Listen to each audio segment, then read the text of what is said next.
this first video, an avid cave explorer on YouTube known by the channel name Exploring Abandoned Mines and Unusual Places is exploring an abandoned mine for the simple purpose of reviewing a flashlight. During the video, you can hear as the explorer goes into detail about the flashlight and demonstrates its use in the mine he's exploring. However, while talking to the camera about both the mine and the flashlight he's reviewing, the explorer hears what he first thinks to be wind blowing through the mine, though many believe the audio sounds like a very disturbing whispering or talking sound. Okay, this is a review and demonstration of the ThruNite TN12 handheld flashlight that you see here.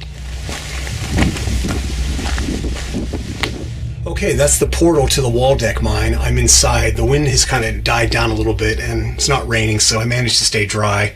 Of course, I'm inside this little alcove kind of, but anyway, you come down this little incline path and then big boulders here you have to climb over, and then the tunnel's right behind me this way. So let's check it out. Let's get in here. And like I said, this light has 5 levels. I believe it's on medium right now, which is level 3. So this would be high, and this would be turbo, which is really bright. And then this is firefly, which is hardly anything. And then that would be low, and then medium. Medium seems to be the best one. Not too bright, not too dim. And then you can see how big these timbers are. That's about almost a foot in diameter, the big cross timbers. So they had to put big ones in here to hold up all of this rock. You can see right here where some of these boards are bending. Do you hear that?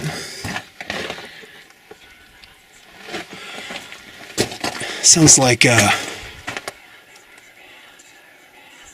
what, is that wind? I don't know if you can hear that on the camera.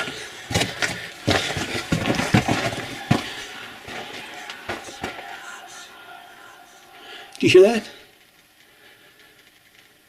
It stopped.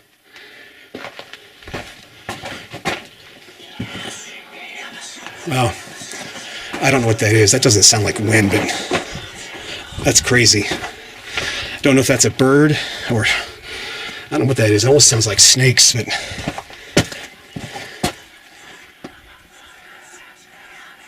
wow. I've heard some weird stuff in mines, but that is definitely creepy. I don't know what that is.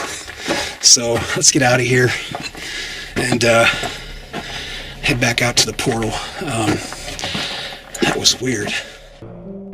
These next 2 videos come from the same exploring YouTube channel shown earlier. This time, however, the explorer visits an abandoned, supposedly haunted mine in Nevada known as Horton Mine. The first time he visits, he claims to feel negative energy coming from the mine, and what he witnesses goes to support his claim.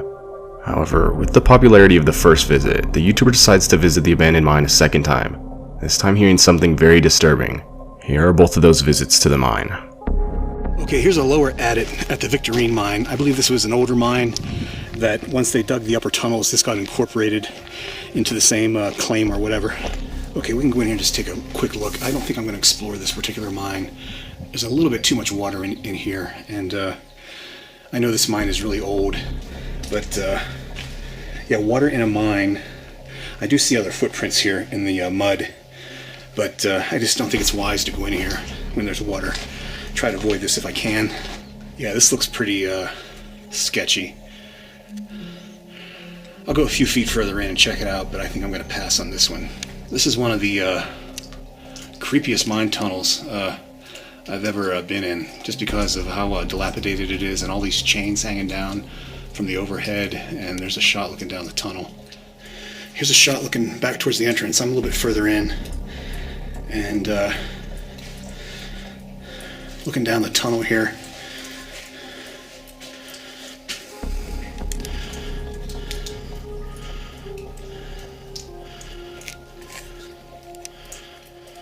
I don't know why that one chain is swinging back there. Don't know if you can see that in the video or not. Yeah, this mine definitely has a very spooky vibe to it. So I'm going to head back out and check out the other stuff that's here. This is just too wet, too muddy. And obviously something is making the chains swing. So time to get the hell out of here. Okay, the Horton mine still has some water coming out of it. You can see it kind of pulled up here outside, and here's the portal. So let's go check this out, see if it's any drier than it was a year ago when I was last here. Okay, I'm further in than I was a year ago, and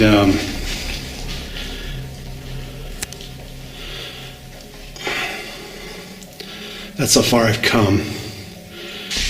Okay, here's a final parting shot of the end of the Horton Tunnel, and there's the ore pass with all the cascading water, and what the fuck is that?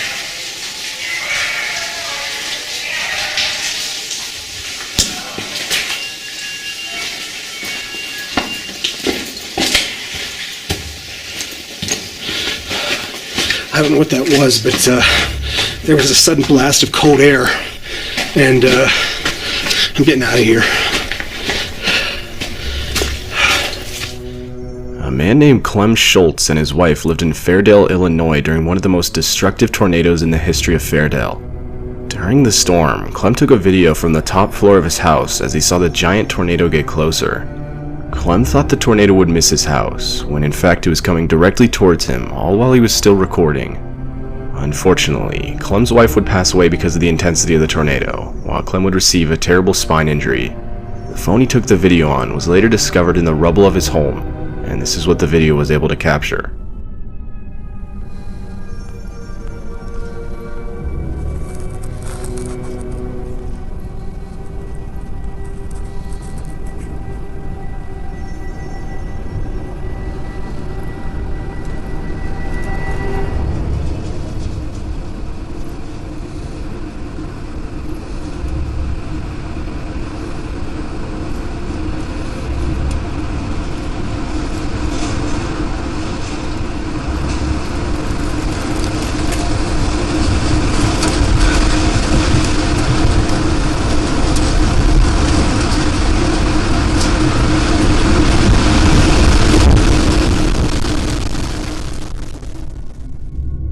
This next video shows a man exploring the Paris catacombs, which is a place very well known for causing people to get lost. They are essentially the most complex series of tunnels in the world. Definitely not somewhere you'd want to find yourself exploring without experience. The video shows this man getting lost and going into a full panic run as he doesn't know where to go to get out. The man was never found, but his camera later was, with no trace of the guy.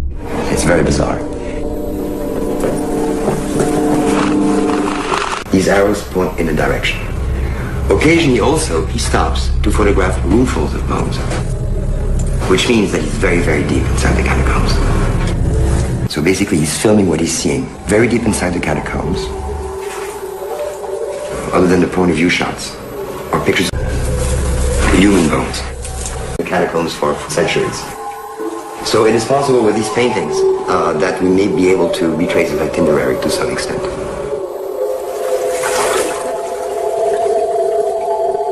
After about 4, we hear his breathing get louder and louder, as though something was scaring him. He's frightened, he's frightened. Occasionally he stops, perhaps to try to decide which way to run among all the many different corridors. He's running faster and faster and faster, deeper and deeper into the catacombs. And all of a sudden, we hear his breathing get louder and louder, as though something was scaring him. He's frightened, he's frightened. Occasionally he stops, perhaps to try to decide which way to run among all the many different corridors. He's running faster and faster and faster, deeper and deeper into the catacombs. And all of a sudden,